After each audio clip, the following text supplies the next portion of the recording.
बोलो श्री कृष्ण कन्हैया लाल की जय। सतगुरु महाराज की जय। श्री प्राणनाथ प्यारे की जय। महारानी बाईजुराज की जय। महाराज छत्रसाल की जय। तीनों पुरी धाम की जय। समस्त सुंदर साथ की जय।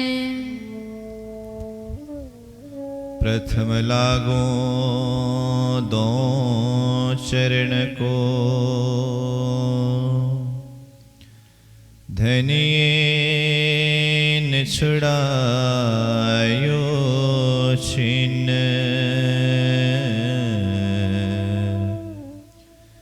लांक तले लालेड़िया मेरे जीव की यही जीवन इन पाँव तले पड़ी रहो धनी नजर खोलो बातुन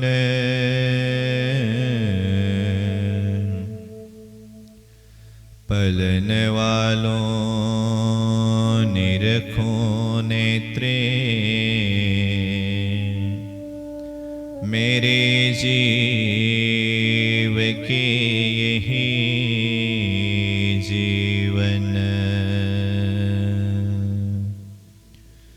प्यारे मेरे प्राण के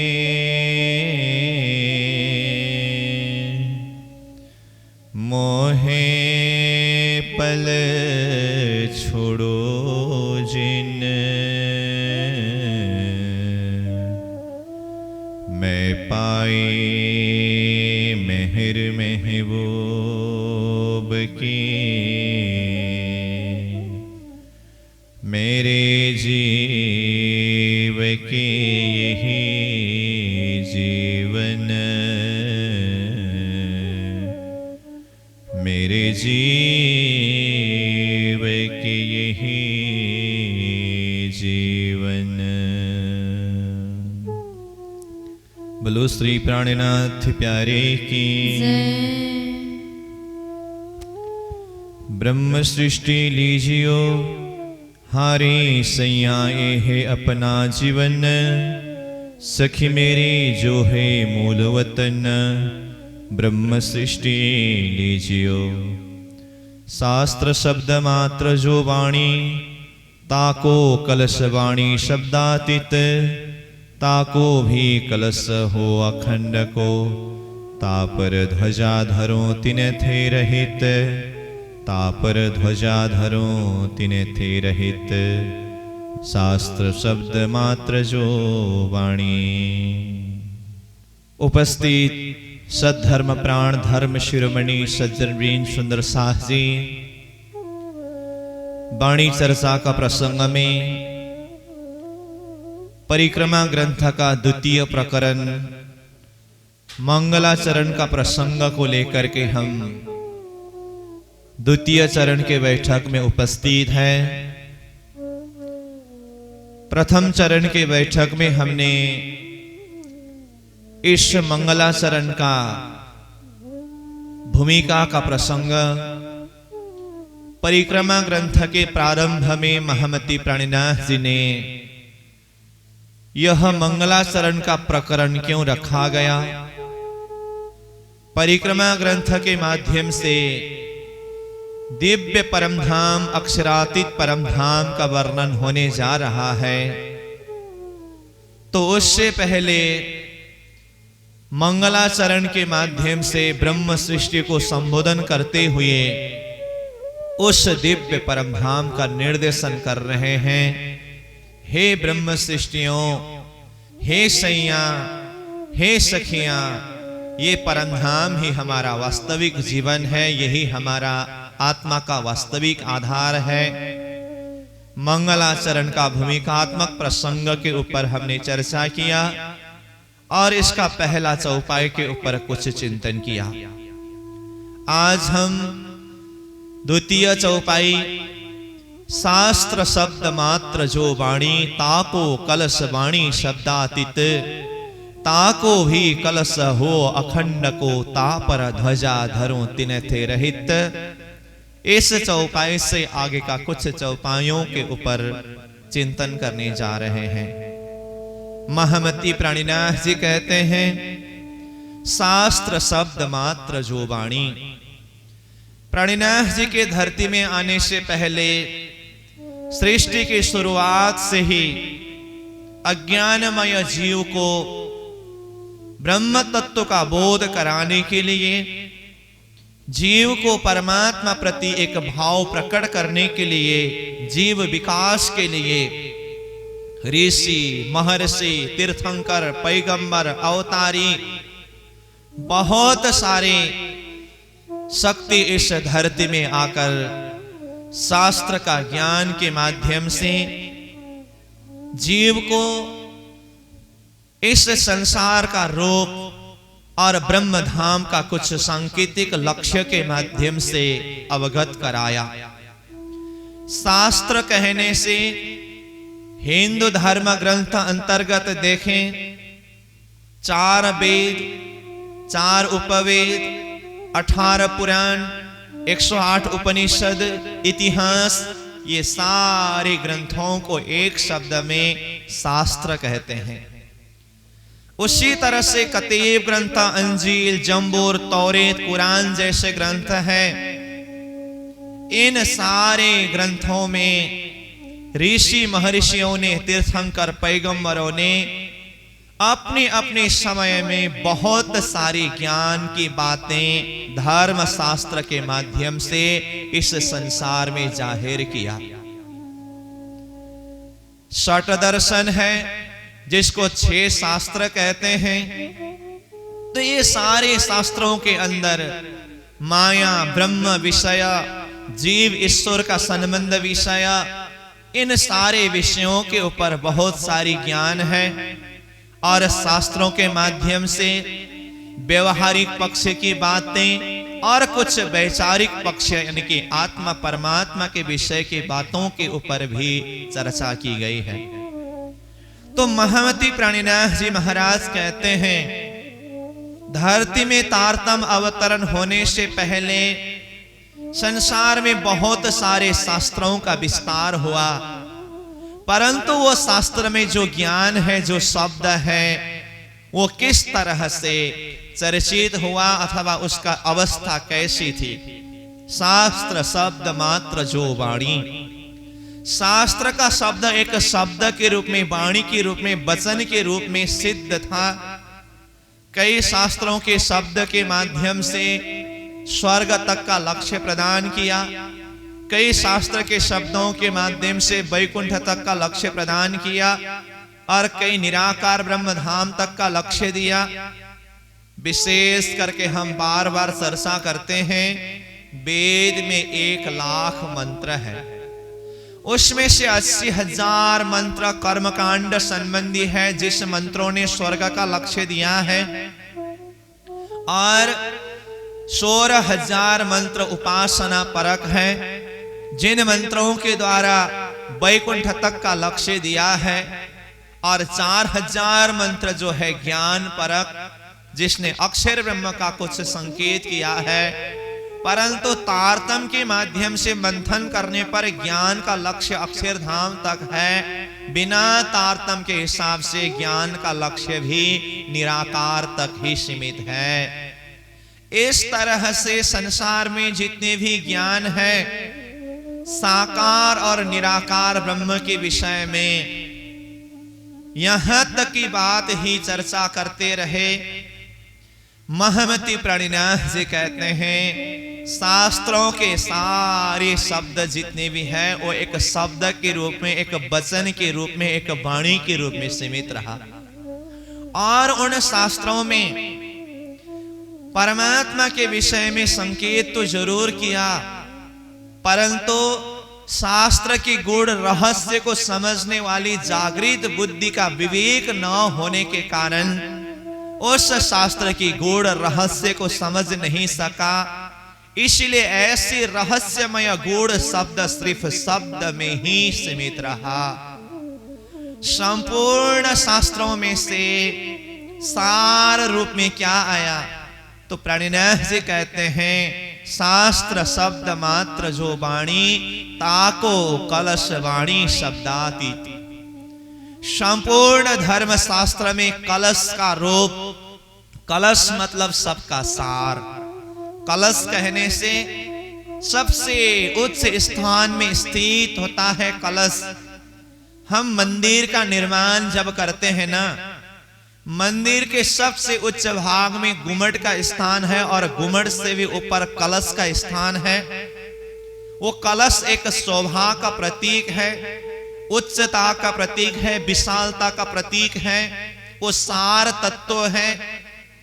महमति प्राणिनाथ जी महाराज यहां कहते हैं, संपूर्ण सतधर्म ग्रंथ शास्त्रों का सार कलश का रूप में क्या स्थित रहा, क्या विद्यमान रहा? शब्दातीत वाणी। तो ये शब्दातीत वाणी क्या है? ताको कलश वाणी शब्दातीत, यानी कि शास्त्रों के कलश वाणी के रूप में शब्दातीत स्थित रहा। तो शब्दातीत का अर्थ यहां क्या है? शब्दातीत का अर्थ है शब्द से परे। तो शब्द से परे कहने से वैसे परमात्मा का धाम, परम धाम अथवा परमात्मा का स्वरूप, परमात्मा की दिव्य लीला, वो तो शब्दातीत है ही, परंतु शास्त्र के अंदर ही शब्दातीत को अगर हम देखें, अखंड ब्रज और अखंड रास ही स्वप्न की बुद्धि के लिए अथवा शास्त्रकारों के लिए शब्दातीत हुआ। इसलिए यहां प्राणिनाथ जी शास्त्र के वचनों का अथवा शास्त्र का सार कलश करके जो शब्दातीत शब्द प्रयोग कर रहे हैं, ये परब्रह्म परमात्मा स्वरूप श्री कृष्ण जी की लीला अखंड ब्रज और अखंड रास लीला के लिए यहाँ कलश के रूप में, शब्दातीत वाणी के रूप में व्यक्त कर रहे हैं, जाहिर कर रहे हैं। क्योंकि भागवत में अखंड ब्रजरास शब्द तो सुखदेव जी महाराज ने रख दिया, परंतु संसार के कोई भी साधक ने इस अखंड ब्रजरास के रहस्य को समझ नहीं सका। श्री कृष्ण की लीला, श्री कृष्ण की भक्ति तक पहुंचना ही बहुत मुश्किल की बात है।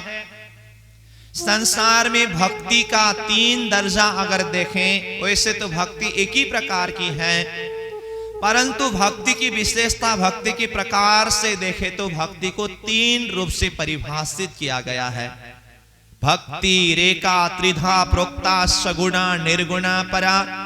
सगुणा नवदा ख्याता, निर्गुणाष्ट विधा स्मृता, 10 लक्षण संयुक्ता पराख्या प्रेम लक्षणा करके इस तरह से सगुण भक्ति, निर्गुण भक्ति और पराभक्ति, त्रिधा भक्ति की बात शास्त्र में बताया गया है।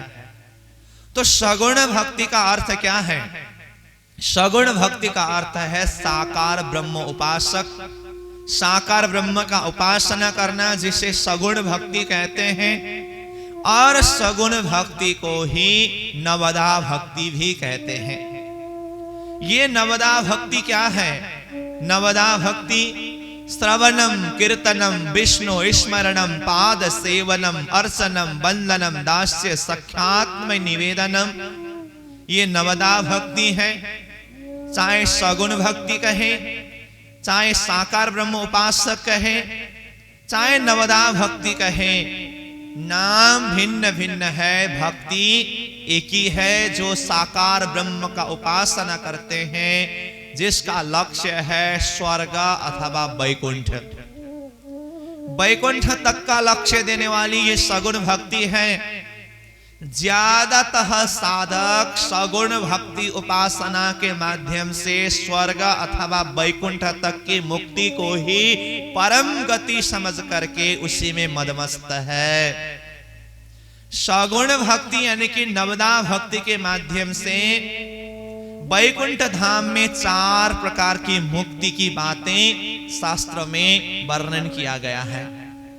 सतलोक जिसे कहते हैं, सतलोक में त्रिदेव का धाम 3 पुरी, ब्रह्मा जी का ब्रह्मापुरी, शिव जी का कैलाशपुरी और मध्य में भगवान विष्णु जी का वैकुंठपुरी है।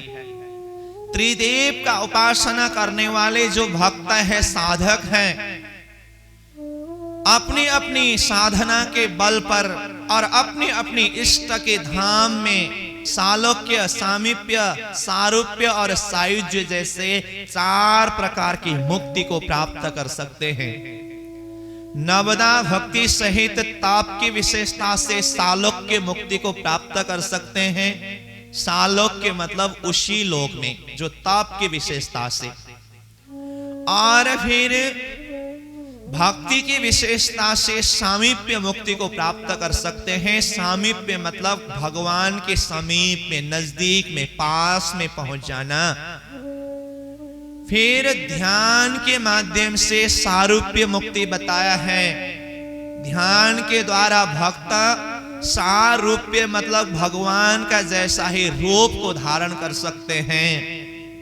और फिर ज्ञान के माध्यम से सायुज्य मुक्ति प्राप्त कर सकते हैं। सायुज्य मुक्ति का मतलब है भगवान के अंदर ही प्रवेश हो जाना, तद्रूप हो जाना।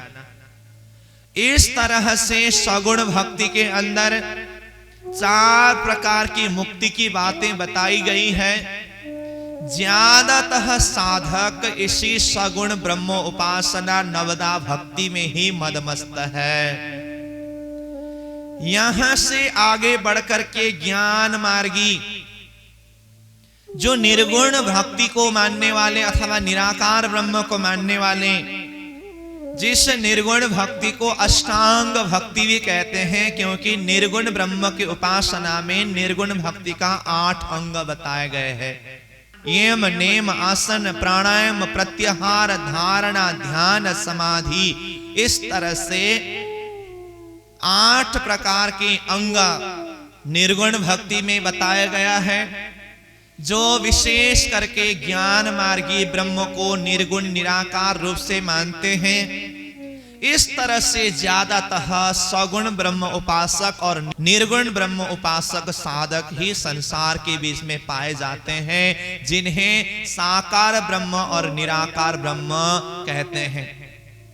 और यहां से ऊपर उठ करके पराभक्ति है, क्योंकि सगुण भक्ति और निर्गुण भक्ति में जो साकार ब्रह्म और निराकार ब्रह्म की उपासना करते हैं ना, श्रीमद् भागवत ने साकार और निराकार यानी कि स्थूल और सूक्ष्म दोनों स्वरूप को परमात्मा का स्वरूप स्वीकार नहीं किया है। सुखदेव जी महाराज ने परीक्षित जी को भगवान का स्वरूप का वर्णन करते हुए पहले स्थूल स्वरूप का वर्णन किया, फिर उससे परे सूक्ष्म स्वरूप का वर्णन किया, और आगे जाकर के फिर सुखदेव जी महाराज ने क्या कहा, हे परीक्षित जी, मैंने अभी जो 2 स्वरूप भगवान का स्थूल और सूक्ष्म 2 स्वरूप का वर्णन किया, परंतु ये दोनों स्वरूप माया के अंदर, प्रकृति के अंदर होने के कारण विपश्चित यानी कि ज्ञानी जन ये दोनों स्वरूप को परमात्मा का स्वरूप करके स्वीकार नहीं करते हैं।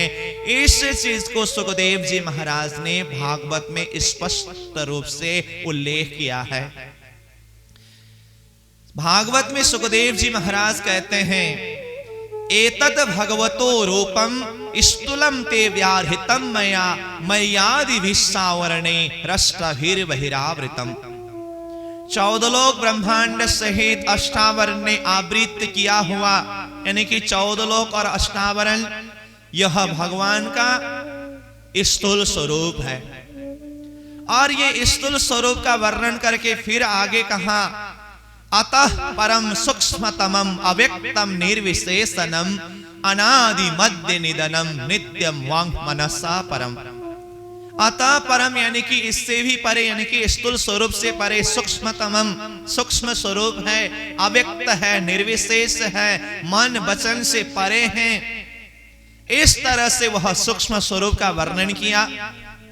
तो स्थूल स्वरूप मतलब साकार स्वरूप, सूक्ष्म स्वरूप मतलब निराकार स्वरूप। फिर आगे सुखदेव जी महाराज कहते हैं अमुनि भगवत रूपे मया ते अनुवर्णिते उभे अपि न गृह्णन्ति माया सृष्टि विपस्सितः। मेरे द्वारा भगवान का जो दो स्वरूप का वर्णन हुआ, उभय स्वरूप का वर्णन हुआ, कौन कौन सा स्वरूप?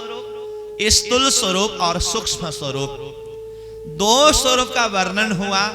परंतु ये दोनों स्वरूप को विपस्सित यानी कि पंडित जन, ज्ञानी जन भगवान का असली स्वरूप के रूप में, परमात्मा का असली स्वरूप के रूप में स्वीकार नहीं करते।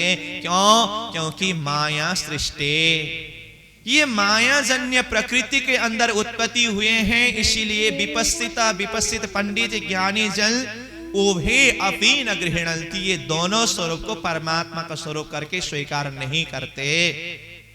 कहने का अर्थ सगुण भक्ति के द्वारा बताया हुआ साकार ब्रह्म यानी कि स्थूल स्वरूप और निर्गुण भक्ति उपासना में मानने वाली जो सूक्ष्म स्वरूप निराकार ब्रह्म, ये दोनों को श्रीमद् भागवत के द्वारा भी सुखदेव जी महाराज ने ये परमात्मा का स्वरूप नहीं है, विपस्सितः पंडित ज्ञानी जन इसको परमात्मा स्वरूप करके स्वीकार नहीं करते हैं। इस चीज का स्पष्ट रूप में श्रीमद् भागवत में खुलासा किया गया है। और यही साकार ब्रह्म उपासक और निर्गुण ब्रह्म उपासक यानी कि निराकार ब्रह्म उपासक, इस विषय में आदि शंकराचार्य जी ने भी क्या कहा? साकारस्य विनाशोस्ति निराकारस्य शून्यत्वात् शून्यस्य च वस्तुत्वात् उभय पक्ष विभिन्नम वस्तु ज्ञान मोक्षः। साकार और निराकार ब्रह्म की साधना के विषय में, ब्रह्म की उपासना के विषय में आदि शंकराचार्य जी ने कहा साकारस्य विनाशोस्ति, साकार तो विनाश हो जाएगा, नाशवांत है। निराकार से शून्यत्वात्, निराकार तो शून्य के समान है। शून्यस्य च वस्तुत्वात्, शून्य का तो कोई अस्तित्व ही नहीं है। उभय पक्ष विभिन्नम वस्तु ज्ञान मोक्षः। उभय यानी कि ये साकार और निराकार दोनों से परे अलग एक रूप है। उस वस्तु को जानना ही परम गति, परम मोक्ष प्राप्ति का कारण है, अथवा परमात्मा को जानने का एक सूत्र है। इस तरह से हम चाहे भागवत के शब्द के माध्यम से देखें, चाहे ऋषि महर्षि संतों के शब्द के माध्यम से देखें, साकार और निराकार ब्रह्म को असली परमात्मा का स्वरूप करके कदापि स्वीकार नहीं किया है। तो ये सगुण भक्ति और निर्गुण भक्ति से भी परे पराभक्ति है, जिसे दशदा भक्ति भी कहते हैं, अनन्य भक्ति भी कहते हैं। ये अनन्य भक्ति अथवा पराभक्ति किसकी भक्ति है? कृष्ण भक्ति। श्री कृष्ण जी की भक्ति करना ये पराभक्ति है, ये दशदा भक्ति है, क्योंकि नवदा भक्ति से परे हैं। नवदा भक्ति में अनन्यता की विशेषता होने के कारण उसे नवदा भक्ति प्लस अनन्य, इस तरह से उसे दशदा भक्ति भी कहा है। नवदा से परे होने के कारण इसे पराभक्ति भी कहा है। तो जो भक्ति श्री कृष्ण जी की उपासना करना, श्री कृष्ण जी की भक्ति, तो संसार के साधक पुरुष सगुण भक्ति से ऊपर उठ करके निर्गुण भक्ति में पहुंचना और निर्गुण भक्ति से भी ऊपर उठ करके पराभक्ति में पहुंचना, ये कोई साधारण बात नहीं है। श्री कृष्ण भक्ति तक आना कोई साधारण बात नहीं है, क्योंकि श्री कृष्ण जी ही तो संसार में संपूर्ण धर्म शास्त्र का सार है। जैसे कि हमने संसार में धर्म शास्त्रों की विभिन्न अवस्था का रूप हमने पहले से चर्चा करते आ रहे हैं। ये संपूर्ण धर्म शास्त्रों में से सब धर्म ग्रंथों का सार क्या है? श्रीमद् भागवत है। श्रीमद् भागवत में 12 स्कंद है। वो 12 स्कंद में भी 10वें स्कंद को सार माना है, अथवा 10वां स्कंद ही सार है। और वो 10वें स्कंद में भी 90 अध्याय हैं। उन 90 अध्यायों में से 35 अध्याय सार रूप हैं, जहां पर श्री कृष्ण जी की ब्रज लीला और रास लीला के विषय में चर्चा की गई है। और ये 35 अध्याय का भी सार अगर निकालना हो अथवा देखना हो तो 5 अध्याय रास लीला की जो वर्णन हुई है, जिसे पंच अध्याय रास लीला कहते हैं, वो पंच अध्याय को ये 35 अध्याय का भी सार माने जाते हैं। तो संपूर्ण धर्म शास्त्र में भागवत सार, भागवत का भी सार रास पंच अध्याय है। और रास पंच अध्याय को तो जिस तरह से हमारा शरीर में 5 प्राण वायु है, पान, अपान, व्यान, समान और उदान, इस तरह से 5 प्राण वायु की सक्रियता में हमारा शरीर संचालित है। इसी तरह शास्त्र का प्राण रूप ही श्रीमद् भागवत का पंच अध्याय रास है। ये परब्रह्म परमात्मा की लीला जो भागवत में 30 अध्याय में ब्रज लीला और 5 अध्याय में जो रास लीला चर्चा हुई है, चर्चा की गई है, इस लीला को अखंड ब्रज और अखंड रास शब्द प्रयोग करके इन लीला अखंड लीला के रूप में शास्त्र में यानी कि श्रीमद् भागवत में शब्द रखा गया। शास्त्र में शब्द तो अखंड ब्रजरास शब्द आया, परंतु बहुत गहराई से शास्त्र को अध्ययन करने वाले साधुक पुरुष के लिए भी ये अखंड ब्रजरास के यथार्थ रहस्य को समझना संभव ही नहीं हुआ।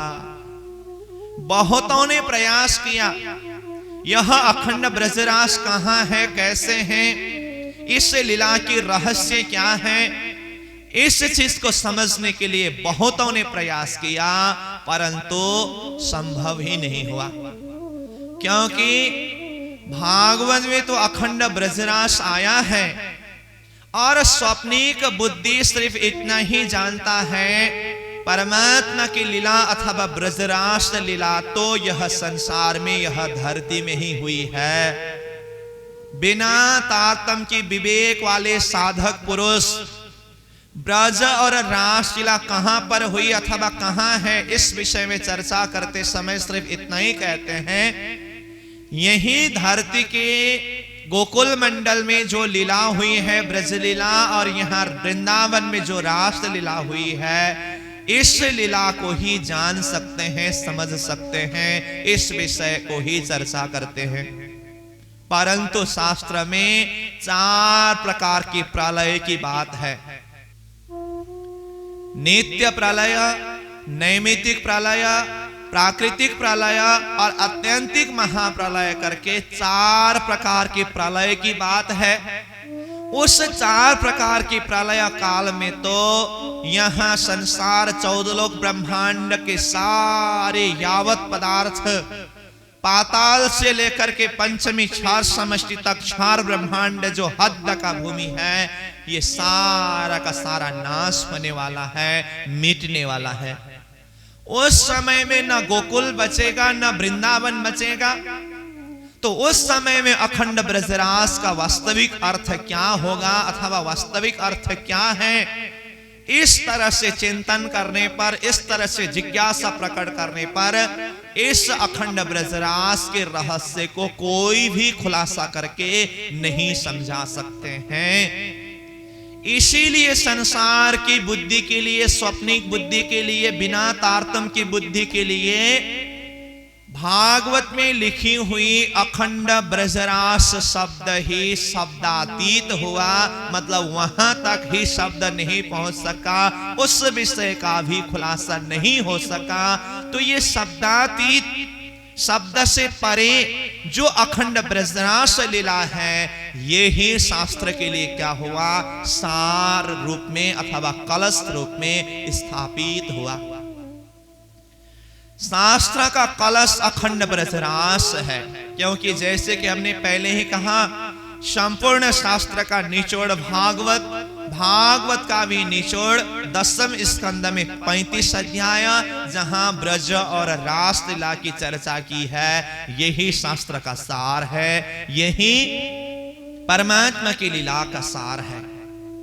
तो ये कलश रूप में स्थापित हुआ, परंतु यहां तक शब्द नहीं पहुंच सका। अब ऐसे शब्दातीत अखंड ब्रजरास को किसने प्रकाशित किया? इसको प्रकाशित किया तारतम के माध्यम से। तारतम का प्रकाश ही इसको प्रकाशित कर सकता है। बिना तारतम तो जैसे कि हमने पहले कहा, ये संसार में ही ब्रज और रास लीला को अखंड मानते हैं, और प्रकृति प्रलय काल में जब सृष्टि नाश होते समय वो अखंड लीला कहां अवस्थित होती है, इसका तो कोई जवाब ही नहीं दे सकते हैं। हम वित्तक के प्रसंग में भी श्रवण करते हैं ना, वित्तक के प्रसंग में चाहे महामती प्रणिनाथ जी की जूनागढ़ में हरजी व्यास जी के साथ में धर्म चर्चा का प्रसंग हो, चाहे उससे भी पहले श्री महाराज ठाकुर और गोवर्धन भाई ठाकुर कांजी भट्ट जी के साथ में जाकर के 5 प्रश्न पूछा, तो उस प्रश्न के जवाब के प्रसंग में हो, कांजी भट्ट जैसे प्रकांड विद्वान, हरजी व्यास जैसे प्रकांड विद्वान को भी परब्रह्म परमात्मा के अखंड धाम के विषय में, इस अखंड लीला के विषय में कुछ शुद्धि बुद्धि नहीं है। जब ऐसे ऐसे विद्वान भी इस रहस्य को खुलासा नहीं कर सकते हैं, तो फिर बाकी कौन इस रहस्य को खुलासा कर पाएंगे?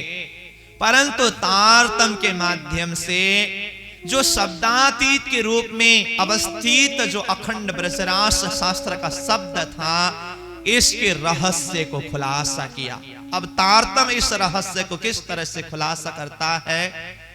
तारतम तो ये जो रासलीला है, लोग साधारण बुद्धि से ये संसार के धरती के वृंदावन में ही रासलीला हुई करके मानते हैं ना, परंतु ऐसा नहीं है।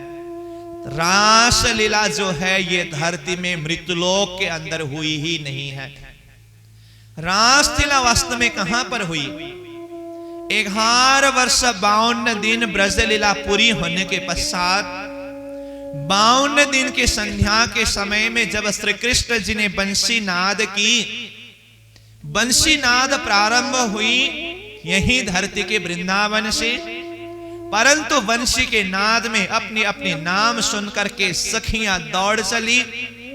जैसे ही सखियां रास मंडल की तरफ, वृंदावन की तरफ दौड़ चली, उसी समय में ये सारा नारायणी सृष्टि ही स्तब्ध हुआ है, अचल अवस्था में रहा। उसी समय में श्री कृष्ण जी के अंदर की जो शक्ति, आवेश शक्ति, और सखियों के अंदर की जो सुरतारूप, वो सब बेहद भूमिका में स्थित अक्षर ब्रह्म का चित अंतस्करण केवल ब्रह्म के धाम में पहुंच करके वहां पर केवल ब्रह्म का स्वामिनी का मन अंतस्करण में अलग ही एक योग माया का ब्रह्मांड का रचना किया गया, जो आनंदकारी योग माया का ब्रह्मांड कहते हैं। आनंद रूपा सामग्री सर्वाखंड सुखात्मिका, न माया गुण संसर्गा कदाचित कुत्रचित प्रिय। इस तरह से उस योग माया के ब्रह्मांड के विषय में शास्त्र ने क्या कहा? आनंद रूपा सामग्री सर्वाखंड सुखात्मिका।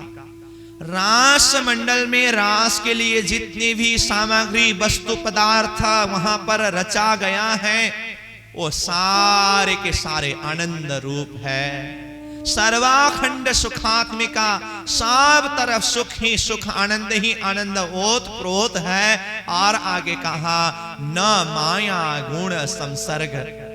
उस रास मंडल में तो मायावी गुण का कोई संसर्ग ही नहीं है। क्यों? क्योंकि वह मायावी जगत प्रकृति से परे बेहद भूमि में वो रासलीला के लिए अलग ही योग माया का ब्रह्मांड बनाया गया। महामती प्राणिनाथ जी महाराज अपनी वाणी में उस योग माया का ब्रह्मांड रास मंडल कहां पर है अथवा रासलीला कहां पर हुई, इस विषय का खुलासा करते हुए प्राणिनाथ जी कहते हैं, यह स्वरूपने यह वृंदावन जमुना तट सार घर थी तीत ब्रह्मांड थी अलगो ये तारतम्य की धो निर्धार। श्री कृष्ण जी ने जिस वृंदावन में रासलीला की है, जहां पर योग माया का ब्रह्मांड का रचना किया, वो कहां पर है? उस स्थान का लक्ष्य बोध करते हुए तारतम्य कहता है, घर थी तीत ब्रह्मांड थी अलगो। ब्रह्मांड थी अलगो यानी कि ये नारायण सृष्टि 4 ब्रह्मांड से अलग ही स्थान में वह रास दिला हुई है। और घर थी तीत मतलब वो घर कहां है? घर मतलब अखंड गोलोक धाम, जो ब्रह्म सृष्टियों का साला रूप है। साला है गोलोक करके कहा है ना, उस गोलोक धाम से भी परे, तीत का अर्थ है परे, तो गोलोक धाम है सबलीक ब्रह्म का कारण स्थान में।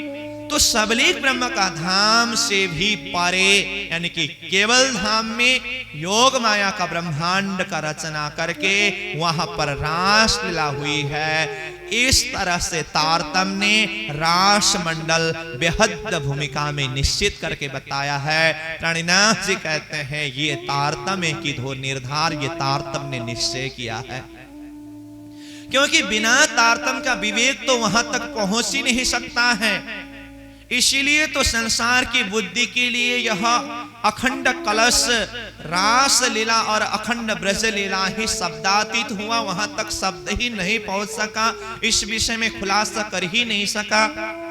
तारतम्य इस रहस्य को खुलासा करते हुए, स्पष्टीकरण देते हुए कह रहे हैं, बेहद भूमिका में केवल ब्रह्म के धाम में योग माया का ब्रह्मांड खड़ा करके उस स्थान में अक्षरातीत धाम धनी श्याम सुंदर श्री कृष्ण जी और अपनी ब्रह्म प्रियाओं के द्वारा वहां पर आनंदमयी रास लीला हुई है।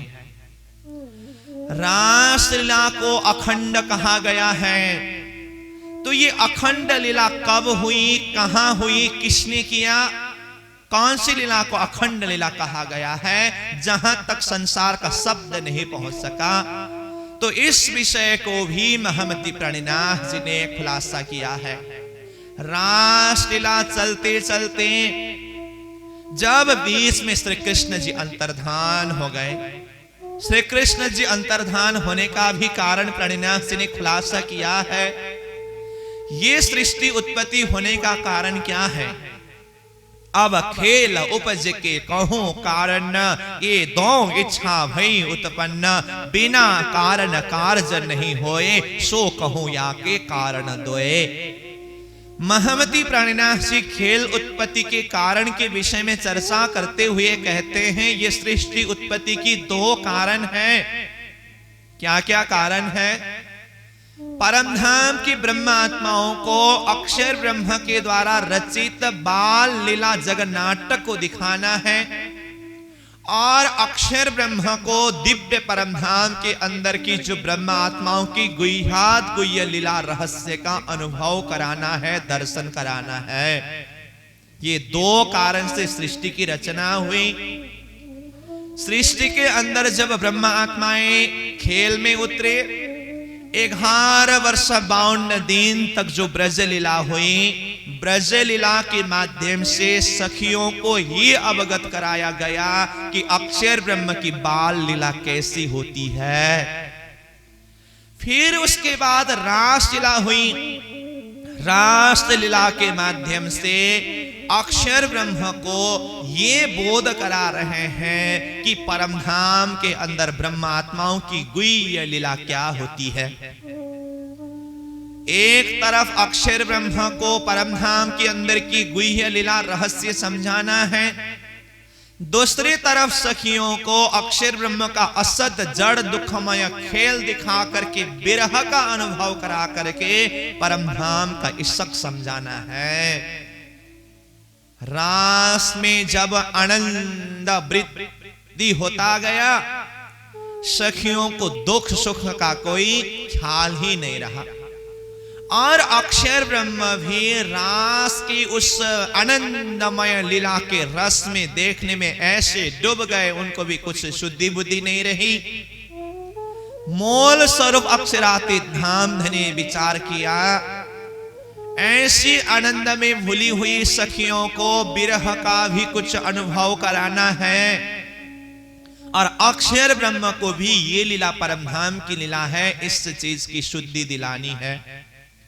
इसलिए रास में विहार करते हुए श्री कृष्ण जी के जोश को मूल मिला वाला स्वरूप ने खींच दिया। उसी समय में रास में श्री कृष्ण जी अंतर्धान हो गए। जैसे ही श्री कृष्ण रास में अंतर्धान हुए, अक्षरधाम में अक्षर ब्रह्म जागृत हो गए। जैसे ही अक्षर ब्रह्म जागृत हुआ तो अक्षर को पहले तो शुद्धि ही नहीं रहा कि मैं कौन हूं, यह बन क्या है, सखियां कौन है, क्योंकि वो तो उस रास के रस में ऐसे तन्मय होकर के डूब रहा था। फिर उन्होंने विवेक लगाया, विवेचन किया, सोचा, फिर पता चला मैं तो अक्षर ब्रह्म हूं। अच्छा, ये वो वृंदावन है और ये सखियां वही सखियां हैं जो परमधाम की गुह्य लीला करने वाली सखियां, और ये परमधाम की लीला की झलक है। तो ऐसी आनंदमय लीला को तो अपनी चित्त वृत्ति, अपने हृदय अंतस्करण में धारण करना चाहिए। अक्षर ब्रह्म ने उसी समय में अपनी बुद्धि अंतस्करण सबलीक का महाकारण में रास लीला को अखंड किया। और फिर अक्षर ब्रह्म ने चिंतन किया, ये सखियां यहां रास में कहां से आई। फिर चिंतन करते करते अक्षर ब्रह्म का चिंतन वहां से भी आगे जाकर के ब्रजलीला उनके स्मृति में आ गया। ब्रजलीला की 11 वर्ष 52 दिन की सारी लीला जो है वो लीला फिर से उनको स्मरण हुआ। तो ये ब्रजलीला को भी अक्षर ब्रह्म ने अपनी बुद्धि अंतस्करण सबलीक का कारण में अखंड किया। इस तरह से महाकारण में रास और कारण में ब्रजलीला को अखंड किया गया। महामती प्राणीनाथ जी कहते हैं, जब जोश लियो खेच कर तब चित्त चौक भई अक्षरा, कौन बन कौन सखिया कौन हम, यो चौक के फिरी आत्म, रास आयो मिने जागृत बुद्ध, चुभ रही हृदय में शुद्ध। जागृत बुद्ध, जिस समय में रास में श्री कृष्ण अंतर्धान होते समय अक्षर ब्रह्म जागृत हुआ, उनकी बुद्धि जागृत हुई। जिस बुद्धि ने रास और ब्रज को अखंड किया, उसी बुद्धि को ही जागृत बुद्धि कहा है। उस जागृत बुद्धि ने सबलीक का महाकारण और कारण में रास और ब्रज लीला को अखंड किया। इसी को ही अखंड रास और अखंड ब्रज करके कहा गया है। यह है अखंड रास और अखंड ब्रज का वास्तविक रहस्य। अब इसी लीला का प्रतिबिंब अव्याकृत ब्रह्म का महाकारण मंडल के शुद्ध महाकारण में रास और शुद्ध कारण में ब्रज लीला की प्रतिबिंब हुई।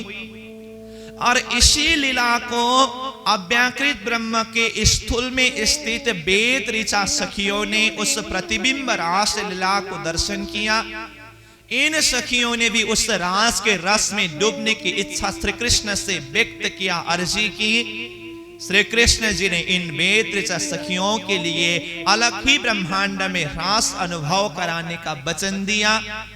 जब केवल धाम में रास लीला पूरी हुई, फिर यह स्तब्ध ब्रह्मांड को चलायमान किया गया।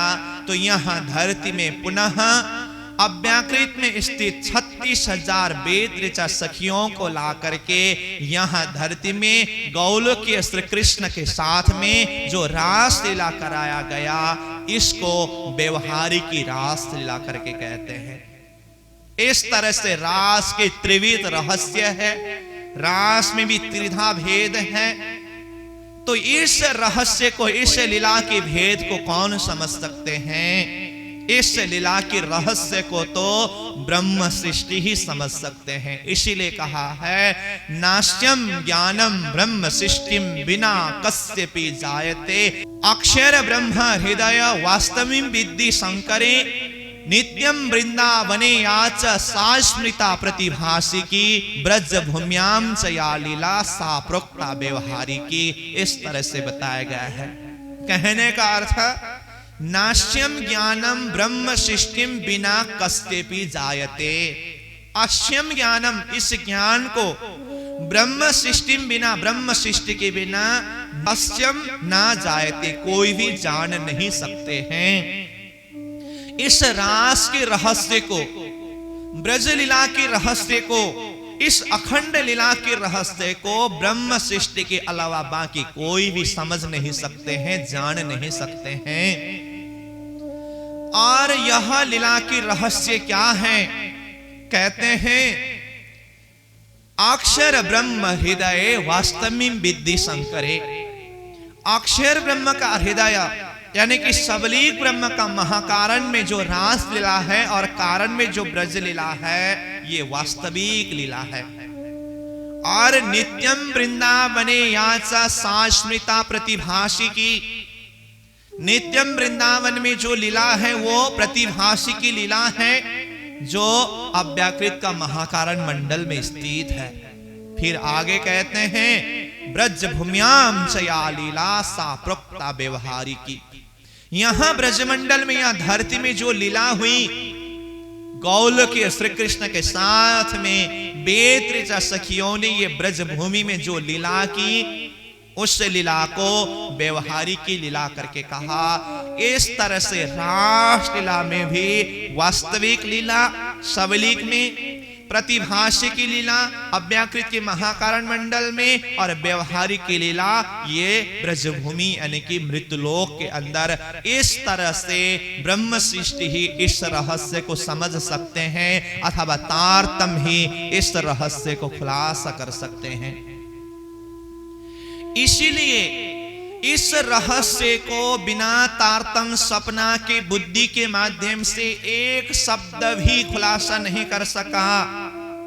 इसीलिए तो ये क्या हुआ, शब्दातीत हुआ, शब्द से परे हुआ।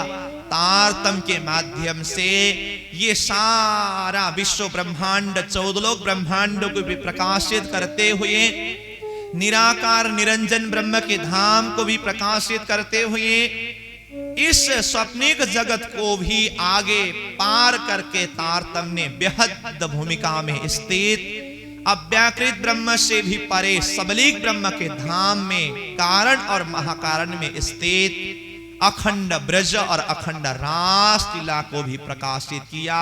ये तारतम्य का प्रकाश है। इसलिए महामती प्राणिनाथ जी तारतम्य के प्रकाश की महत्व को समझाते हुए अपनी प्रकाश वाणी में कहते हैं, एरे निम्ना भान का मेरे पीयूष को दिया न जाए, ए ज्योत धनी इन भांत का कोट ब्रह्मांड में न समाये। एरे निम्ना भान का मेरे पीयूष को दिया न जाए, यानी कि मेरे पीयू परमात्मा स्वरूप धाम धनी जो सदगुरु के स्वरूप में पधारे, जिन्होंने तारतम्य ज्ञान लेकर के आया, जो तारतम्य का प्रकाश है, इस तारतम्य के प्रकाश को मैं भान यानी कि सूर्य के साथ में तुलना करके, उदाहरण दे करके, नमूना के रूप में समझा करके समझा नहीं सकता। ये ज्योत धनी इन भांत का कोट ब्रह्मांड में न समाये। तारतम्य का प्रकाश तो ऐसा दिव्य प्रकाश है, करोड़ों करोड़ ब्रह्मांड में भी नहीं समा सकता है।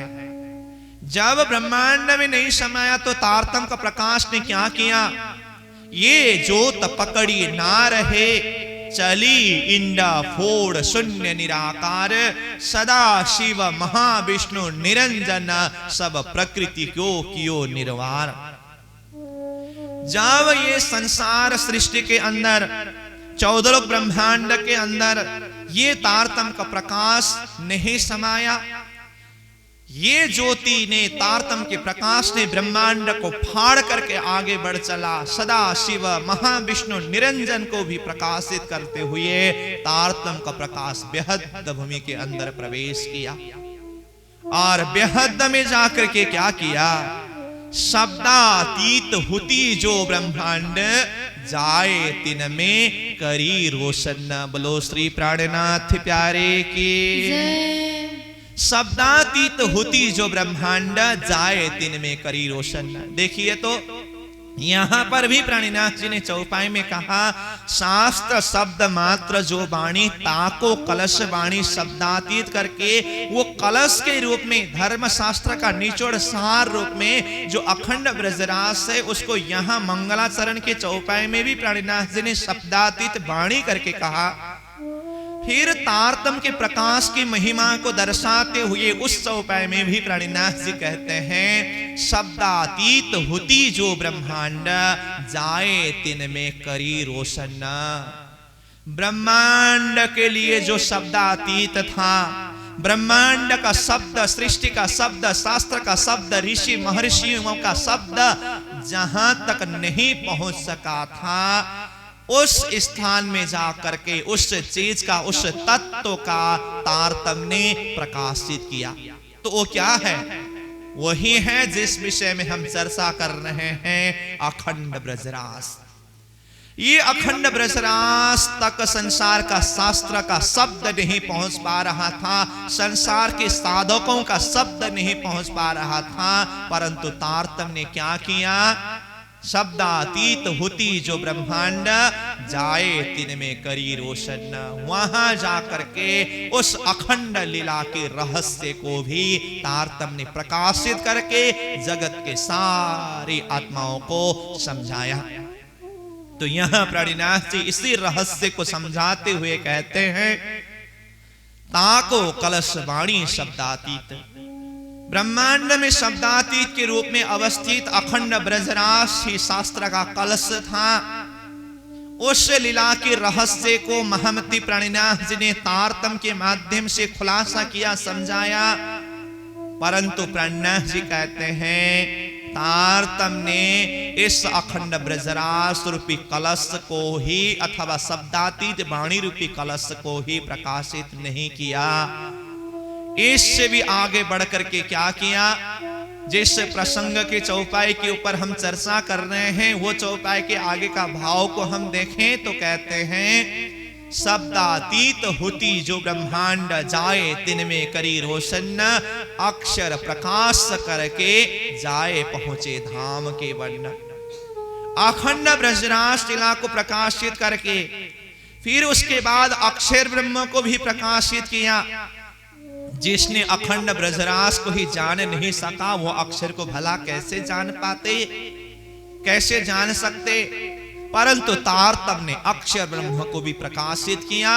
और इतना ही नहीं, अक्षर ब्रह्म के धाम से भी आगे बढ़ करके अक्षरातीत परम धाम जो 25 पक्ष परम धाम है, वो 25 पक्ष परम धाम को भी तारतम्य ने प्रकाशित किया।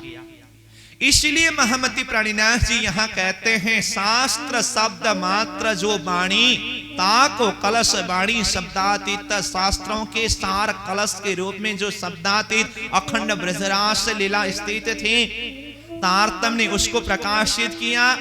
और इतना ही नहीं, अब आगे क्या कर रहे हैं?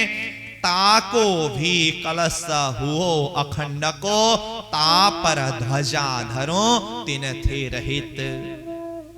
ताको भी कलश हो अखंड को। ताको भी मतलब उस शब्दातीत लीला, अखंड ब्रजरास लीला को प्रकाशित करने के बाद उसके ऊपर भी कलश धराना है। कलश के ऊपर भी कलश। शास्त्र के शब्द के लिए तो अखंड ब्रजरास ही कलश था, तारतम्य ने उसको भी प्रकाशित किया। अब उसके ऊपर कलश धरा रहे हैं। वो कलश क्या है? अखंड ब्रजरास लीला से भी परे, यानी कि बेहद लीला से भी परे अक्षर ब्रह्म के विषय में बोध कराना, अक्षर ब्रह्म के विषय में स्पष्टीकरण देना, ये है उस कलश का भी कलश। अक्षर ब्रह्म के विषय में परिचय देना। तो अक्षर ब्रह्म कौन है? इस विषय की रहस्य को भी संसार में किसी ने स्पष्ट रूप से समझ नहीं सका। गीता में 3 पुरुष का वर्णन किया है।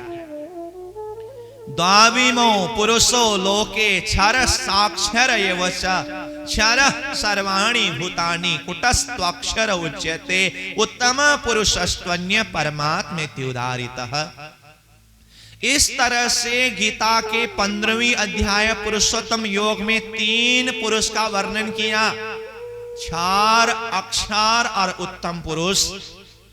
और इनमें से उत्तम पुरुष को परमात्मा करके निश्चित रूप से गीता ने कहा, परंतु तारतम्य के विवेक न होने के कारण इस शब्द के अर्थ को भी किस तरह से अर्थ किया, क्षार सर्वाणि भूतानि, क्षार नाशवंत है। तो इसका अर्थ क्या किया, हमारा जो 5 तत्व से बना हुआ शरीर है ना, यही क्षार पुरुष है, शरीर नाशवंत है। कुटस्थ अक्षर उच्यते, अक्षर को कुटस्थ अविनाशी कहा। तो शरीर के अंदर जो आत्मा शक्ति है, जीवात्मा है, ये अविनाशी है, इसलिए आत्मा ही कुटस्थ अक्षर है करके कहा। और उत्तम पुरुष स्तन्य परमात्मे त्योदारितः, उत्तम पुरुष किसी ने भगवान विष्णु को कहा, किसी ने नारायण को कहा।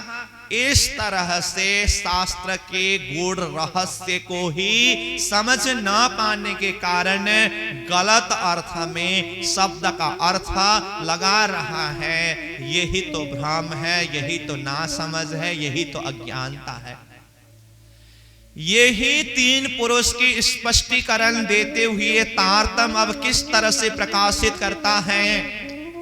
तारतम्य के अर्थ के हिसाब से इन्हीं गीता के श्लोक के ऊपर हम विवेचन करें, क्षार सर्वाणि भूतानि, क्षार पुरुष नाशवंत है। तो क्षार पुरुष कौन है? क्षार पुरुष ये संपूर्ण जगत का जो विस्तार करने वाले आदि पुरुष जिन्हें कहते हैं, जिसको आदि नारायण भी कहते हैं। ये सृष्टि की उत्पत्ति किस तरह से हुई, हम इसको थोड़ा ऊपर महाकारण से देखें तो सृष्टि की कार्य कारण और महाकारण 3 शब्द आते हैं। महाकारण स्वरूप है अक्षरातीत उत्तम पुरुष, कारण स्वरूप है अक्षर ब्रह्म, और कार्य स्वरूप है उनका सपना का पुरुष क्षार पुरुष। तो महाकारण स्वरूप अक्षरातीत परब्रह्म परमात्मा का मन का स्वरूप अथवा सत अंश है अक्षर ब्रह्म, और अक्षर ब्रह्मा का सपना का स्वरूप का नाम है क्षार पुरुष, जिसे आदि नारायण भी कहते हैं, जो सपना का पुरुष है। और आदि नारायण क्षार पुरुष ने एकोहम बहुश्याम कह करके ये संपूर्ण स्वप्निक जगत का विस्तार किया। तो इस स्वप्निक जगत के अंदर आदि नारायण का 4 स्वरूप अथवा 4 शरीर के रूप में सृष्टि विस्तार है, जिसे स्थूल, सूक्ष्म, कारण और महाकारण शरीर के रूप से परिभाषित किया गया है। आदि नारायण का स्थूल शरीर अंतर्गत 14 लोक, अष्टावरण, ज्योतिषरूप और गायत्री का धाम है। सूक्ष्म शरीर में मोह तत्व का धाम है, कारण शरीर में इच्छा शक्ति का धाम है, और महाकारण शरीर में स्वयं नारायण का धाम है। स्थूल से लेकर के महाकारण पर्यंत, और ये चारों शरीर को चारों तरफ से घेर करके एक निद्रा का आवरण है, मोह अज्ञान का आवरण है, जिसे महाशून्य समष्टि कहते हैं। ये संपूर्ण जगत पाताल से लेकर के वो महाशून्य समष्टि यानी कि पंचमी क्षार समष्टि तक की भूमि को क्षार ब्रह्मांड अथवा क्षार पुरुष कहा, जो सपना का ब्रह्मांड अथवा सपना का पुरुष है। ये क्षार ब्रह्मांड नाशवंत है। क्यों? क्योंकि ये सपना जन्य है। इसी को गीता ने क्षार सर्वाणि भूतानि कहा, और महमति प्रणिनाथ जी ने संपूर्ण शास्त्रों का मंथन करते हुए सार रूप में क्या कहा, वेदों कथ कथयो कथ्या सब मिथ्या 14 लोक, बकते बकते यो बक्या एक अनेक सब फोक। वेद ने भी इस बात की स्पष्टीकरण देते हुए कहा, एक अनेक सब फोक। एक यानी कि सपना का पुरुष नारायण क्षार पुरुष, अनेक का अर्थ उनके द्वारा एकोहोम बहुश्याम कहने पर विस्तारित अनंत जीव अंत तो गत्वा शव भोग यानी कि नाशवांत है, मिटने वाला है। ये स्वप्निक जगत छार ब्रह्मांड को नाशवांत इस तरह से बताया गया है। और अक्षर ब्रह्म कौन है? हम अक्षर पुरुष के विषय में बात कर रहे हैं। तो अक्षर पुरुष कौन है? अक्षर पुरुष है ये स्वप्निक जगत का रचयिता, जिनके सपना के द्वारा ये स्वप्निक जगत छार ब्रह्मांड सृष्टि की उत्पत्ति हुई है। वो जागृत का स्वरूप ही अक्षर ब्रह्म है। जैसे उदाहरण के रूप में हम समझे, वर्तमान हम अभी जागृत अवस्था में हैं। जब हमें नींद आती है, नींद आने के बाद हम सपना में चले जाते हैं। हम स्वयं अपने आप को सपना के स्वरूप में पाते हैं और सपना का रूप विस्तार करते हैं। तो यहां पर देखिए तो जागृत का शरीर एक है और सपना का शरीर एक है। जागृत का अवस्था एक है, सपना का अवस्था एक है। तो वो सपना का अवस्था और सपना का शरीर है छार ब्रह्मांड अथवा छार पुरुष, और वर्तमान जागृत अवस्था जो है ये अक्षर का अवस्था है। ये तो मैंने उदाहरण के द्वारा समझाया। इसी तरह ये स्वप्निक जगत से परे जो जागृत मंडल में ये सृष्टि का कारण रूप पुरुष जो है, जिन्हें अक्षर ब्रह्म कहते हैं, उसी अक्षर को ही गीता ने क्या कहा? कुटस्थ अक्षर उच्यते। अक्षर ब्रह्म जो कुटस्थ है, कुटस्थ मतलब अविनाशी, कुटस्थ का अर्थ अविनाशी है। जो अक्षर ब्रह्म ऐसे छार ब्रह्मांड अनंत अनंत विश्व ब्रह्मांड को क्षण भर में बना करके पल भर में मिटा सकता है, जिसको महमति प्राणिनाथ जी ने वाणी में अक्षर ब्रह्म के माध्यम से ये सृष्टि की उत्पत्ति, सृष्टि की विस्तार किस तरह से होती रहती है, इस विषय का खुलासा करते हुए प्राणिनाथ जी ने कहा, अक्षर ब्रह्म एक क्षण भर समय में, पल भर समय में करोड़ों ब्रह्मांड बनाने और मिटाने की लीला करते हैं। नैन के पाओ पल में इशारत कई कोट ब्रह्मांड उपजत खपत, इत खेल पैदा इन रवेश, त्रैलोकी ब्रह्मा विष्णु महेश। इस तरह से अक्षर ब्रह्म पल भर में अनंत ब्रह्मांड बनाते मिटाते हैं। इसी चीज को शास्त्र ने भी खुलासा किया है। उन्मेष निमेष भ्यम ब्रह्मांड प्रलयदय।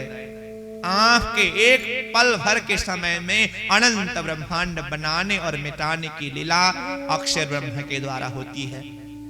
विश्व ब्रह्मांड का उत्पत्ति का कारण स्वरूप अक्षर ब्रह्म को माना है। अक्षर संभवती विश्व करके कहा, अक्षर ब्रह्म के द्वारा ही यह विश्व की उत्पत्ति होती है कहा।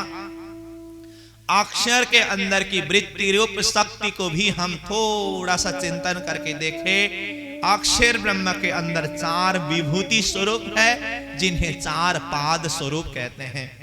सत्स्वरूप ब्रह्म, केवल ब्रह्म, सबलिक ब्रह्म और अव्याकृत ब्रह्म। इन चार पादों में से चतुर्थ पाद अव्याकृत के द्वारा विश्व उत्पत्ति होती है, और तीन पाद जो है ये अमृत के समान है। इस तरह से वेदादि मंत्र में क्या कहा है? एतावानस्य महिमा तो जायांस पुरुषा पादस्य विश्व भूतानि त्रिपादस्यामृतम दिवी। ये अक्षर ब्रह्म की महिमा है। और अक्षर ब्रह्म के अंतर्गत जो चतुर्थ पाद अव्याकृत हैं, ये चतुर्थ पाद अव्याकृत के द्वारा विश्व भूतानि, पादस्य विश्व भूतानि, चतुर्थ पाद अव्याकृत के द्वारा विश्व उत्पत्ति होती है। त्रिपादस्यामृतम दिव्य, तीन पाद अमृत के समान है। तो तीन पाद कौन कौन है? सबलीक, केवल और सत्स्वरूप। ये तीन पाद, तीन विभूति स्वरूप ये अमृत के समान है। तो ये अक्षर ब्रह्म की महिमा की बात है। ये अक्षर ब्रह्म की जो परिचय है, अक्षर ब्रह्म स्वयं अक्षरातीत परब्रह्म परमात्मा के सत का स्वरूप है अथवा सत का अंश है। तो जो उनकी लीला के हिसाब से उन्हें बाल लीला अथवा बाल स्वरूप माना गया है, तो ये अक्षर ब्रह्म की महिमा है। तो महामती प्राणनाथ जी महाराज ने सृष्टि का कारण स्वरूप अक्षर ब्रह्म के विषय में भी तारतम्य के माध्यम से खुलासा किया है। इसको उस अखंड ब्रजरास रूपी कलश यानी कि बेहद भूमि से भी परे अक्षर ब्रह्म रूपी कलश को वाणी के माध्यम से प्राणनाथ जी ने इस तरह से स्पष्ट किया। इसीलिए कहते हैं ताको भी कलश हो अखंड को, यानी कि बेहद भूमिका में स्थित सबलीक में जो अखंड ब्रज और रास है उससे भी परे जाकर के अक्षर ब्रह्म के विषय में खुलासा करना ही कलश के ऊपर का भी कलश है। ये ज्ञान का निचोड़ है, यही ज्ञान का सार है। जैसे कि हमने पहले ही कहा, कर्म का लक्ष्य है स्वर्ग, उपासना का लक्ष्य है वैकुंठ, और ज्ञान का लक्ष्य है अक्षर ब्रह्म के धाम तक। ज्ञान के माध्यम से साधक अक्षर ब्रह्म के धाम तक पहुंच सकता है। ज्ञान का सार है अक्षर तक पहुंचना। इसलिए ज्ञान के माध्यम से अक्षर के विषय में खुलासा करना, विवेचन करना, अक्षर का परिचय देना, यही ज्ञान का सार है। महामती प्राणनाथ जी महाराज अब कहते हैं दौड़ चढ़ पहाड़ सिर, आत्मा को ऐसे दौड़ लगाना है भक्ति के मार्ग में, प्रेम के मार्ग में, वो पहाड़ के सिर तक पहुंचना है। तो ये पहाड़ का सिर का मतलब क्या है? अक्षरधाम रूपी पहाड़ के उच्च शिखर तक पहुंचना। वो उच्च शिखर ही तो सबका सार कलश है। अब वहां से आगे क्या करना है? प्राणनाथ जी कहते हैं दौड़ चढ़ पहाड़ सिर झांप खाए। बोलो श्री प्राणनाथ प्यारे की। अब वो अक्षरधाम रूपी उच्च कलश उच्च शिखर में पहुंचने के बाद तो अब आगे तो परम धाम के अंदर प्रवेश करना है।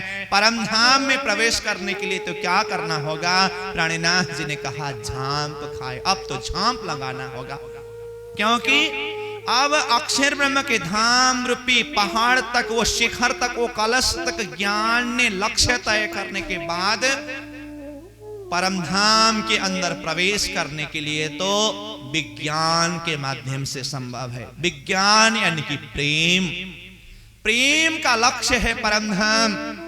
जब हृदय में प्रेम प्रकट हो जाए उसके बाद आत्मा परम धाम के अंदर डूब सकते हैं, छलांग लगा सकते हैं, झांप मार सकते हैं। इसीलिए ये अक्षर ब्रह्म रूपी कलश अथवा अक्षर ब्रह्म का लक्ष्य देने वाले ज्ञान का सार रूपी कलश के पश्चात अब आगे महामती प्राणनाथ जी कहते हैं तापर ध्वजा धरो तिन थे रहे। अब उस ज्ञान का सार कलश के ऊपर तो अब ध्वजा फहराना होगा, ध्वजा को धारण करना होगा। जब हम मंदिर को बनाते हैं ना, मैं शुरू से ही बोल रहा हूं, कलश शब्द आते ही हम एक मंदिर का परिकल्पना करते हैं। तो मंदिर में कलश सबसे उच्च स्थान में स्थित होता है, और कलश से भी ऊपर अगर किसी चीज का, किसी तत्व का अगर स्थान हो तो वो है ध्वजा। तो यहां शास्त्र का शब्द अखंड ब्रजरास रूपी कलश के रूप में स्थित था। तारतम्य ने उसके भी ऊपर ज्ञान का कलश धराया।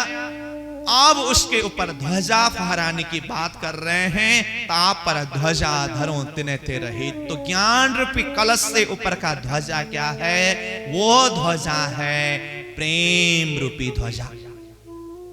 तो वो प्रेम रूपी ध्वजा, ज्ञान रूपी कलश का लक्ष्य है अक्षर ब्रह्म का धाम तक। अब प्रेम रूपी ध्वजा किसका प्रतीक है? परम धाम का प्रतीक है। परम धाम में तो यत्र तत्र सर्वत्र प्रेम ही प्रेम है, आनंद ही आनंद है, क्योंकि श्रीराज जी महाराज स्वयं प्रेम का स्वरूप है। और श्रीराज जी का प्रेम, श्रीराज जी का इसका, श्रीराज जी की चेतना का विस्तार ही श्यामा जी से लेकर के 12,000 सखियों से लेकर के वहां के जितने भी खूब खुशहालियां, पेड़ पौधे, वन उपवन, पशु पंखी, नदी नाला पर्वत पहाड़, सारे 25 पक्ष परम धाम में जो चेतना का विस्तार है वो सारा का सारा प्रेम का विस्तार है, इश्क का विस्तार है। इसलिए परम धाम के बालू के कण कण से लेकर के वहां के यावत वस्तु सामग्री और श्रीराज जी के दिल तक सचिद आनंद अनंत अद्वैत साकार प्रेम जीवन सुंदर जैसे गुण और नूर चेतनता शीतलता नरमाई खुशबू जैसे विशेषताएं यत्र तत्र सर्वत्र ओतप्रोत है। जो रसरूप ब्रह्म स्वरूप है, परमात्मा स्वरूप है, प्रेम का स्वरूप है। इसीलिए तो शास्त्र ने वो परब्रह्म परमात्मा रसरूप परमात्मा के लिए कहा रसवई सह ब्रह्म वै रस। महामती प्राणीनाथ जी कहते हैं प्रेम ब्रह्म दो एक है। उस दिव्य परम धाम में यत्र तत्र सर्वत्र ब्रह्म का रस रूप प्रेम ही विद्यमान है, ओतप्रोत है। इसलिए चाहे ब्रह्म कहो अथवा परमात्मा कहो, चाहे प्रेम कहो, वो शब्द अलग है, तत्वतः एक ही है। इसलिए वो प्रेम रूपी ध्वजा को फहराना, तो इसके लिए प्राणीनाथ जी यहां कहते हैं तापर ध्वजा धरो तिनथे रहित। तिनथे रहित मतलब ज्ञान रूपी कलश से भी ऊपर प्रेम रूपी ध्वजा को फहराना, अथवा अक्षर रूपी कलश से भी ऊपर अक्षरातीत रूपी ध्वजा को फहराना, ये तारतम का निचोड़ है। अथवा ये मंगलाचरण के प्रकरण के माध्यम से महामती प्राणीनाथ जी उस ज्ञान रूपी कलश यानी कि अक्षर रूपी कलश से भी परे वो अक्षरातीत परम धाम का प्रेम रूपी ध्वजा को फहरा रहे हैं। और हमारी दिल में वही प्रेम को सिंचन करने के लिए हम आत्माओं को ब्रह्म सृष्टियों को वो परम धाम का निर्देशन देते हुए वहां हमारे ध्यान को केंद्रित करा रहे हैं। वाणी में बहुत सारी बातें हैं, उसमें विशेष करके हम देखें तो ज्ञान और प्रेम, जिसको इश्क और इल्म करके कहते हैं। जैसे कि मैंने कल प्रथम चरण की बैठक में मंगलाचरण का भूमिका के प्रसंग में बता रहा था, वाणी में 18,758 चौपाइयां हैं, जिसको हम 3 खंड में चिंतन कर सकते हैं। तो उस प्रसंग में मैंने कहा 6,000 लगभग चौपाइयां वेद का सार है और लगभग 6,000 चौपाइयां कतेब का सार है। इस तरह से लगभग 12,000 चौपाइयां जो है ना, ये वेद और कतेब दोनों ग्रंथ का मंथन करके दोनों का साक्षी प्रमाण जुटाते हुए पूर्ण ब्रह्म परमात्मा का लक्ष्य बोध किया है। ये ज्ञान का सार है, यही कलश है। जब ज्ञान का सार कलश स्थापित होने के बाद अब वो प्रेम रूपी ध्वजा को फहराया है। ज्ञान के माध्यम से वेद और कतेब दोनों ग्रंथ के माध्यम से वो परम धाम परब्रह्म परमात्मा स्वरूप जब लक्ष्य बोध हुआ, अब खिलवत परिक्रमा सागर श्रृंगार जैसे ग्रंथ के माध्यम से वो 25 पक्ष परम धाम का वर्णन करना और श्रीराज जी महाराज का स्वरूप का वर्णन करना, श्रीराज जी महाराज के श्रृंगार का वर्णन करना, ये सारा 25 पक्ष परम धाम राज्य के स्वरूप श्रृंगार दिव्य छवि का जो वर्णन जितनी भी है, ये तो रस का वर्णन है, ये तो प्रेम का वर्णन है, यही तो ध्वजा रूप है। इसलिए प्राणीनाथ जी ने वाणी में ज्ञान रूपी कलश को स्थापित किया और फिर परम धाम का प्रेम रूपी ध्वजा को भी फहराया है। तो इस वाणी की चिंतन करके, इस वाणी का मनन करके हमारे हृदय में भी उस ज्ञान रूपी कलश को स्थापना करना होगा किस तरह से महामती प्राणीनाथ जी ने संपूर्ण संसार के धर्म ग्रंथ का मंथन करके सब ज्ञान का सार चीज को इस तारतम वाणी में समेट करके रखा है। संपूर्ण धर्म शास्त्र का निचोड़ जो एक ब्रह्म का लक्ष्य दिया था, महामती प्राणीनाथ जी महाराज ने संपूर्ण धर्म शास्त्र का साक्षी प्रमाण देते हुए एक पूर्ण ब्रह्म परमात्मा का लक्ष्य तय करना। और प्राणीनाथ जी कहते हैं सब जाति मिली एक ठौर, कोई ना कहे धनी मेरा और, सब आत्मा को एक पूर्ण ब्रह्म परमात्मा का लक्ष्य देना, यही एक ज्ञान का उच्च कलश है। अब उस कलश के ऊपर उस परब्रह्म परमात्मा की जो प्रेम रस वाणी के माध्यम से, जैसे कि मैं बार बार बोल रहा हूं, खिलवत परिक्रमा सागर श्रृंगार जैसे वाणी के माध्यम से वो रसरूप परमात्मा के दिव्य धाम नाम स्वरूप श्रृंगार लीला की जो वर्णन करके हमारे हृदय अंतस्करण में ही वो परम धाम का इष्ट, परम धाम का प्रेम, परम धाम का आनंद अनुभूति कराना अथवा अनुभूति होना, हृदय में एक प्रेम रूपी ध्वजा फहराना है। तो इस तरह से हमें इस वाणी को चिंतन करके ज्ञान के माध्यम से लक्ष्य को तय करना होगा, फिर प्रेम रूपी ध्वजा को हृदय में फहरा करके आनंद अनुभूति करनी होगी, लज्जत को लेना होगा। इसीलिए जागने के प्रसंग में इशक और इलम ये दोनों आपस में पूरक है। महामती प्राणीनाथ जी एक चौपाई में कहते हैं, रूहे लज्जत मांगी हक पे, अरस के दुनिया माहे, तो इलम दिया सब अपना, बिना इलम लज्जत नाही।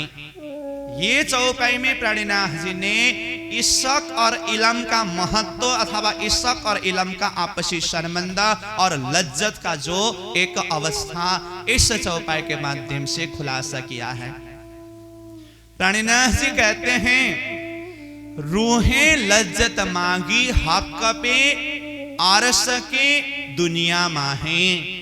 रूहें यानी कि ब्रह्मात्माएं, ब्रह्मात्माओं ने लज्जत मांगी हक पे। हक परमात्मा श्रीराज जी महाराज के साथ में लज्जत यानी कि वह आनंद, वह प्रेम, वह रस, वह लज्जत मांगी कहां? अरस के दुनिया माहे। अरस का लज्जत, अरस का प्रेमानंद इस दुनिया के बीच में अनुभव करने के लिए राज्य से, परमात्मा से आत्मा ने मांगा, परंतु राज्य ने क्या किया, धनी ने क्या किया? तो कहते हैं तो इलम दिया सब अपना। पहले राज्य ने क्या दिया आत्माओं को? सब अपना इलम दिया। अब बहुत आश्चर्य की बात है, आत्मा ने तो राज्य के साथ में, धनी के साथ में लज्जत मांगा था ना। लज्जत मांगते समय तो सीधा आत्मा को लज्जत देना चाहिए था धनी ने, परंतु लज्जत मांगते समय राज्य ने क्या दिया आत्मा को? इलम दिया सब अपना, इलम दिया।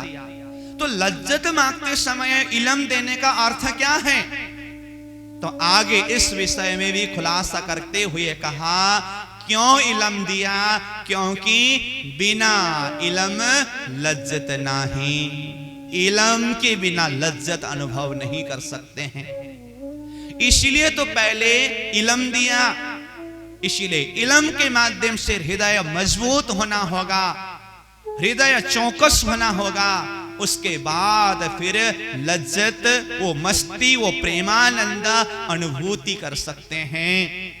इसीलिए पहले इलम के माध्यम से, ज्ञान के माध्यम से हृदय को अपना लक्ष्य तय करना होगा, मजबूत करना होगा। वही तो एक कलश है। और उसके ऊपर फिर वो लज्जत, वो प्रेमानंद, वो इसका का अनुभूति करना, वो अखंड ध्वजा फहराना है।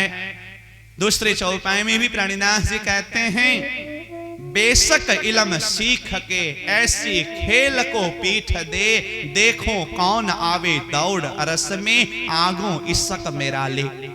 ये चौपाई में भी प्राणीनाथ जी ने इशक और इलम यानी कि कलश और ध्वजा, इलम कलश का प्रतीक है, ध्वजा ईशक का प्रतीक है।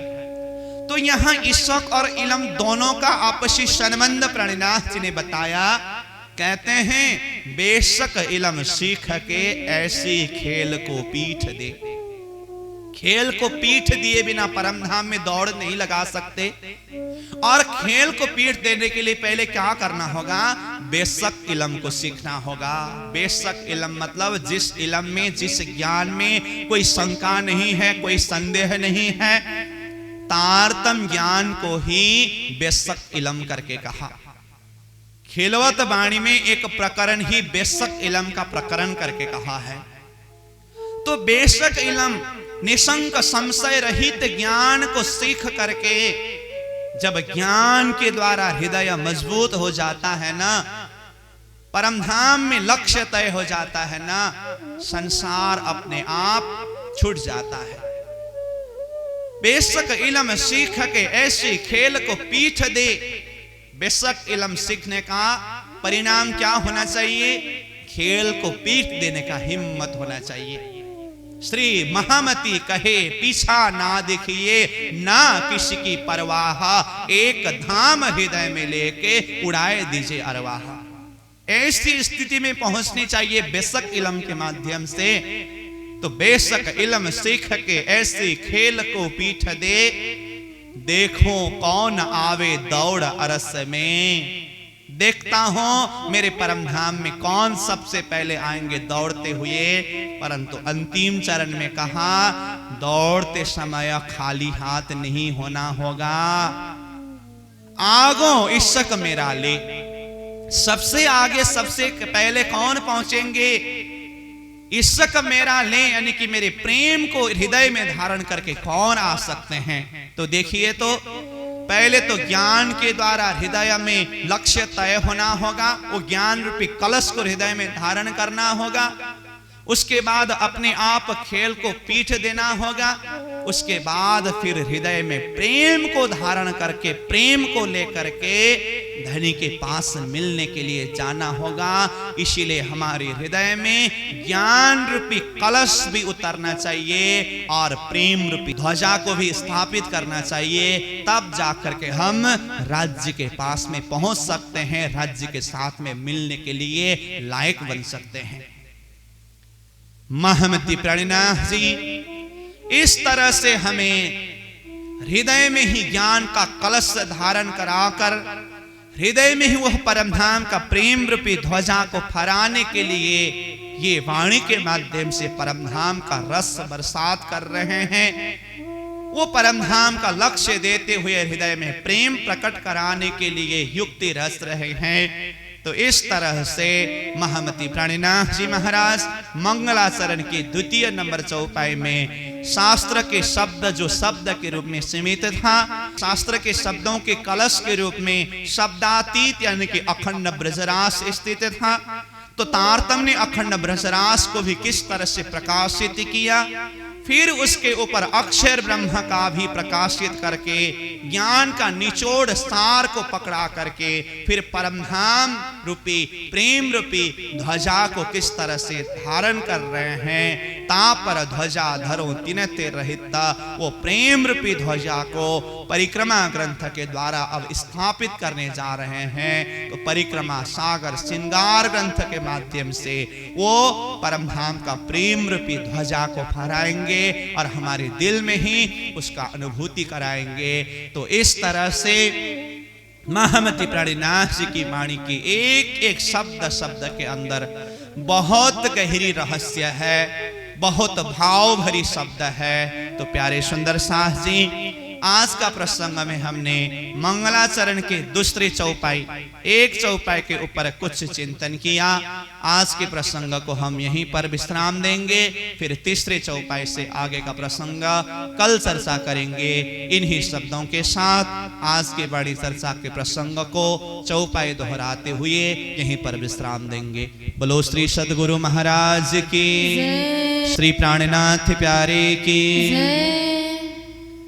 शास्त्र शब्द मात्र जो वाणी, शास्त्र शब्द मात्र जो वाणी, ताको कलश वाणी शब्दातीत, ताको कलश वाणी शब्दातीत, ताको भी कलश हो अखंड को, ताको भी कलश हो अखंड को, तापर ध्वजा धरो तिन थे रहित, तापर ध्वजा धरो दिन थे रहित, तापर ध्वजा धरो तिन थे रहित, तापर ध्वजा धरो दिन थे रहित।